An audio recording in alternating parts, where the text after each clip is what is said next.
चलिए भाई, तो ये वाला क्वेश्चन देखते हैं। ये प्रश्न क्या कह रहा है भाई?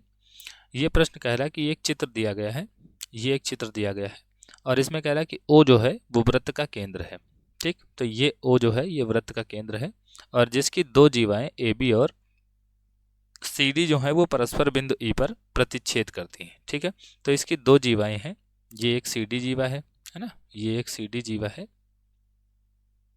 और ये एक ए बी जीवा है। ठीक है, दो जीवाएं हैं जो परस्पर एक दूसरे को बिंदु ई पर प्रतिच्छेद करती हैं। ठीक है, तो भाई हमें पता है कि अगर किसी भी वृत्त की दो जीवाएं वृत्त के अंदर एक दूसरे को प्रतिच्छेद करती हैं, है ना, वृत्त के अंदर अगर एक दूसरे को प्रतिच्छेद करती हैं, वृत्त के अंदर एक दूसरे को प्रतिच्छेद करती हैं, तो यहाँ पर क्या हो जाता है, जैसे मान लो कि भाई ये ए बी है, ए बी जो है बिंदु ए के द्वारा दो भागों में बटी है, एक इसका भाग है ए ई, है ना, और दूसरा इसका भाग हो जाएगा ई बी।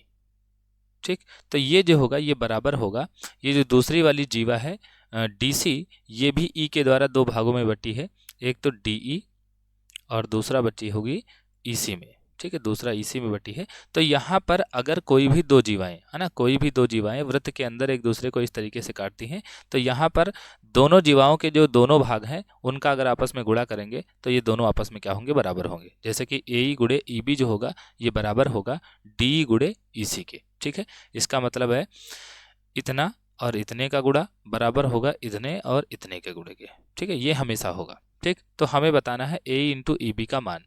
ठीक है, यहाँ पर पूछा गया है कि ए और ई बी का गुणनफल बता दीजिए। ठीक, तो यहाँ पर भाई ए और ई बी का गुणनफल क्या हो जाएगा, डी का मान कितना दिया गया है, डी का मान दिया गया है 2 सेंटीमीटर और ई सी का मान दिया गया है 4 सेंटीमीटर। तो यहाँ पर ये गुणा होकर क्या आ जाएगा, ये आ जाएगा 8 सेंटीमीटर। ठीक है, तो एकदम आसान सा क्वेश्चन था।